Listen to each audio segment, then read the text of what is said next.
E aí, meus amigos, vamos continuar com a nossa aula do explicador virtual, ainda trabalhando sobre a região sudeste, aquela bateria de exercício bem elaborado que a gente fez, bem explicadinho, te dando toda a ferramenta. Pô, professor, o senhor não vai dar alguma questão de concurso? Vou dar sim questão de concurso, mas eu preciso te dar ainda, eu preciso te ensinar a engatinhar. Eu preciso que você aprenda a engatinhar para depois você ficar de pé e você conseguir correr. Porque se eu colocar você para correr, você vai cair porque você não vai ter fundamento. Ok, pessoal? Então o trabalho está sendo feito tranquilo, sem correria, de forma que vocês tenham todo o subsídio para fazer as suas provas, beleza? Vamos nessa!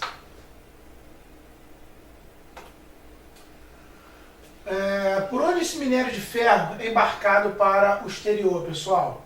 Minério de ferro, a gente falou aqui ainda há pouco, da questão do minério de ferro que nós precisávamos dele no Brasil, precisamos do Brasil.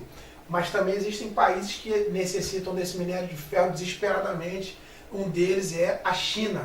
Então a China fica lá com a boca aberta esperando o minério de ferro brasileiro, tá? Ele precisa ser embarcado e ele é embarcado pelo Porto de Tubarão, no Espírito Santo.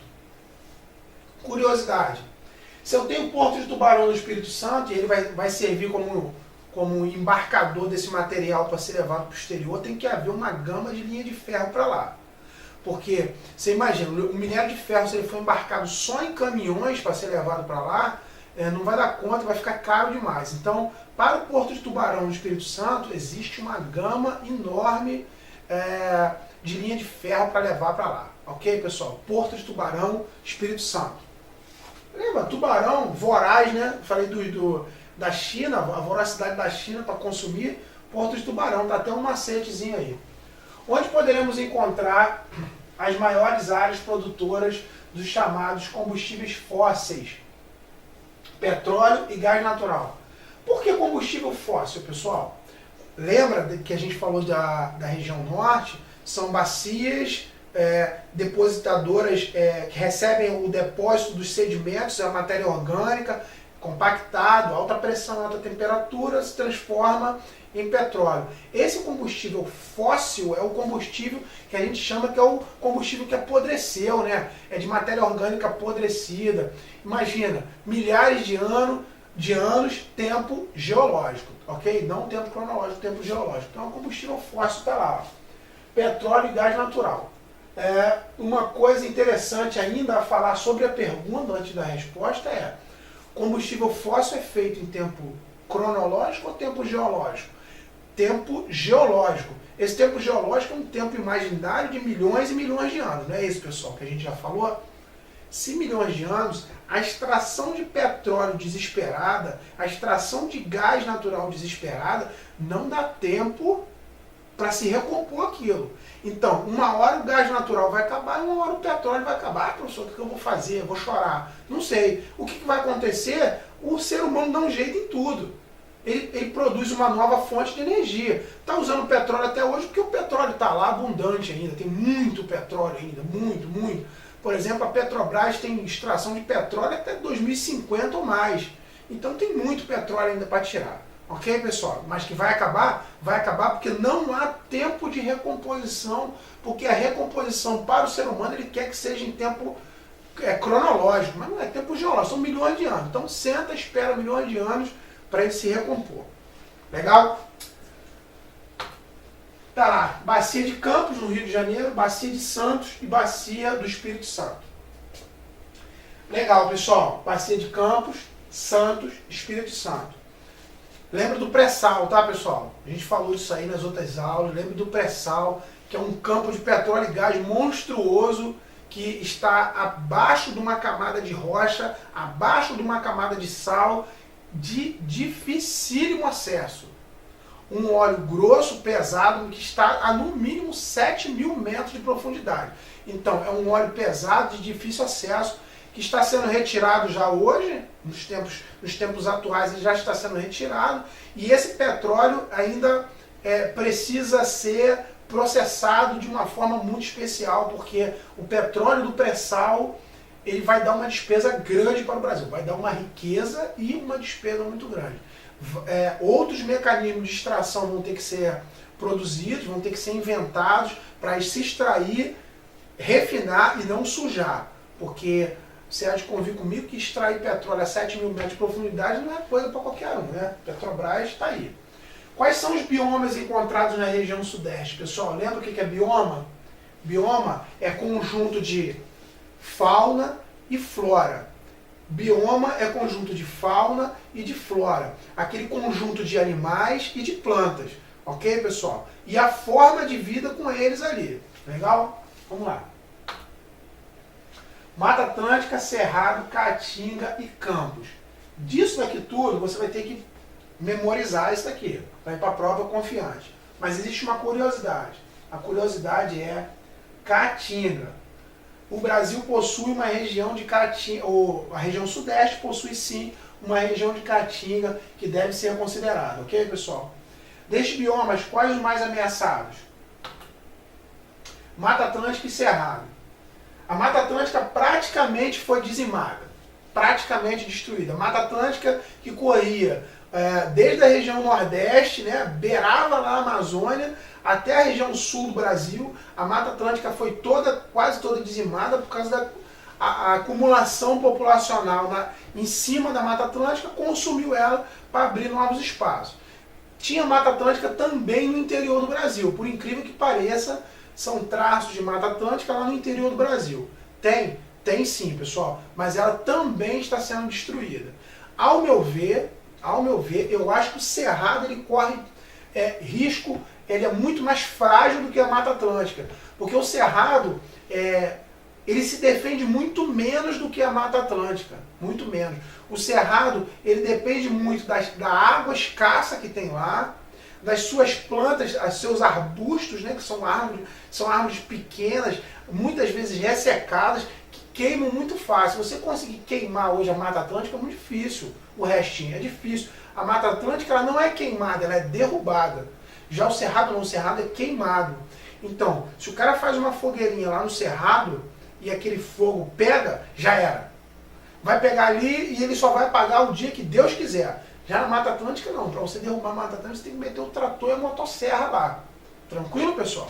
Então, ao meu ver, a Mata Atlântica está quase toda destruída e o Cerrado é o que sofre uma ameaça muito grande por ser muito frágil. Por que isso ocorre? Devido ao avanço das áreas de cidades, das áreas urbanas e também ao avanço das áreas agrícolas. Isso ocorre, ele está perguntando sobre a destruição, né? Dos biomas ali. As cidades, aquele acúmulo de pessoas ali, aquele alto acúmulo de pessoas ali, eles tentam crescer a cidade para as laterais e eles vão comprimindo, vão fazendo força, tipo dando uma cotovelada para o lado, assim, ó, chega para lá, chega para lá. Só que quando ele dá uma cotovelada, ele não dá uma cotovelada na cidade que está do lado, ele dá uma cotovelada na Mata Atlântica, ele dá uma cotovelada no Cerrado, então ele entra na parte da Mata Atlântica, entra na parte do Cerrado e a cidade vai crescendo ali. Mais uma vez, eu vou falar do interior de São Paulo, região sudeste. Você vai em Américo de Campos, uma cidade pequenininha, cercada por uma mata, né? E há 5 anos atrás eu tive em Américo de Campos e a cidade era uma. O interior da cidade era uma. Quando eu voltei, no ano passado, o interior da cidade era o mesmo, só que as fronteiras da cidade estavam muito mais avançadas. Condomínios sendo criados, onde passava um riozinho, eles mataram o riozinho e construíram uma cidadezinha por ali. Cidade Américo de Campos. Então quando eu cheguei no alto do morro lá, que eu olhei, caramba, nossa, como essa cidade está crescendo, e está crescendo para as laterais. Aí por que está crescendo, professor? Colocaram uma fábrica de alguma coisa ali, e a população vai chegando em volta da fábrica, e a gente já tratou sobre isso. Legal, pessoal? Do ponto de vista econômico, por que os rios da região sudeste têm grande importância na geração de energia? Um enorme acúmulo de pessoal, uma enorme demanda de energia elétrica. Nesse momento agora que você está assistindo essa videoaula, o seu computador está plugado na tomada, provavelmente, né? Você pode estar com um outro equipamento eletrônico, mas geralmente ele está plugado na tomada. E mesmo que você esteja com outro, ele consumiu energia para carregar. Então, quanto mais as cidades crescem, a demanda por energia, ou seja, a voracidade, a fome por energia cresce. Então, os rios dessa região foram importantes na geração de energia via turbina. Então, a água passa por dentro da turbina, faz ela girar e produzir energia. Então, quanto mais a cidade cresce, maior a demanda por energia. Então, o governo tem que criar os seus mecanismos de fornecer energia para a população inteira. Legal, pessoal? Tá lá, por serem rios de planalto, com grande velocidade e pela demanda de energia sempre crescente nessa região. Temos aqui, o que é o pré-sal, pessoal? A gente falou lá, né? É uma reserva de petróleo que se encontra abaixo de uma longa camada de sal e rocha. A gente falou isso aí agora há pouco, difícil acesso pra caramba, muito fundo, e a Petrobras está fazendo das tripas coração para atingir o pré-sal. Sabe que está lá, mas é bem difícil chegar. Legal, gente? Vamos nessa. A exploração de pré-sal é fácil? Já falamos sobre isso, né? Difícil pra caramba, por causa da profundidade, do tamanho, ó. Não, devido à extensão a ser perfurada e a longas profundidades ainda é um desafio o uso econômico dessa reserva. Já tá furado, o pré-sal já está atingido, mas ele ainda não tem capacidade econômica a essa altura para dar conta disso tudo. O que os imigrantes estrangeiros trouxeram de contribuição para o Brasil? Lembra, pessoal? É por causa da guerra, o pessoal teve visão do que acontecia tecnologicamente lá, as indústrias e tal, e vieram para o Brasil tentar um novo horizonte. O que eles podem ter trazido? Em sua maioria, desembarcaram com o fim agrícola.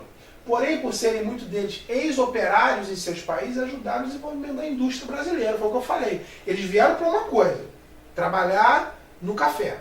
Acabou o café internacional, parou de gerar lucros, eles passaram em direção à indústria. Simples assim. Legal? E como eles tinham conhecimento, já tinham sido operários, tocaram a indústria para frente. O que você entende por metrópole, pessoal? Tá lá, ó. São cidades com poder de influência sobre as outras áreas que possuem em sua dinâmica uma gama de serviços pontuais e grande atração populacional. Rio e São Paulo são duas metrópoles, ou seja, são polos de atração. As pessoas querem vir para o Rio e para São Paulo porque tem alguma coisa interessante. Então, o estado de São Paulo, por exemplo, todo mundo quer ir para lá, e o estado de São Paulo tem a capacidade de atingir todos os outros com a sua influência. Essa é uma metrópole. Uma metrópole são cidades, vamos dizer assim, autônomas, entre aspas, né? Elas conseguem sobreviver por suas próprias pernas e têm o poder de influenciar todas as outras ao seu redor. Legal, gente? Seguindo. Quais são as metrópoles chamadas de globais da região sudeste? Já falamos sobre isso, né, pessoal? São duas metrópoles que são consideradas de influência internacional. Rio de Janeiro e São Paulo. Temos também um conceito de metrópoles regionais. Como você pode exemplificar isso? Também já tratamos isso, que são cidades que não influenciam o mundo, mas influenciam as suas regiões. Lembra disso? Já falamos também. Cidades com poder de influência menor, mais regional, porém atuam também como polo atrativo de indústria e pessoas. Cite a cidade que exemplifica uma metrópole regional. A gente colocou aqui, ó, Belo Horizonte. Belo Horizonte não tem o poder de influenciar o país, mas influencia a região sudeste. Belo Horizonte. Já São Paulo e Rio influenciam o país e também o mundo, recebem também do mundo. Legal? O que é a área de conurbação? Muito importante, gente. A área de conurbação tem uma metrópole, outra metrópole. A área de conurbação é essa área do meio entre duas metrópoles, onde quem está no meio não sabe se é daqui ou se é daqui. Há uma confusão ali, social e urbana naquela região. Vou exemplificar entre Rio de Janeiro e São Paulo. Quem está no meio ali, está no meio do caminho, não sabe se é mais do Rio ou mais de São Paulo. Não sabe se fala porta ou se fala porta de São Paulo, ok, pessoal? É a área de conurbação que está no meio. Tá lá, ó. É uma área que fica entre duas metrópoles. Interessante, olha o que vem aqui. As características das áreas que a gente já falou são áreas que tanto guardam características de uma quanto das outras. Também desenvolvimento crescente. Devemos entender que a metrópole, área de conurbação. Quando essa área de conurbação sofreu uma influência gigantesca sobre ela, isso tudo aqui vai se tornar uma megalópole. Metrópole, área de conurbação e megalópole. Ok, pessoal? Megalópole. E por fim, quando uma área de conurbação cresce a ponto de fundir as duas metrópoles, como poderemos chamar essa nova configuração? Megalópole. Está aqui. Quando ela se fundir as outras. Ok, pessoal? O Rio de Janeiro e São Paulo ainda não configuram uma megalópole. Ok, pessoal? Espero que tenha desenvolvido bem esses exercícios. Próxima aula a gente continua. Um abraço.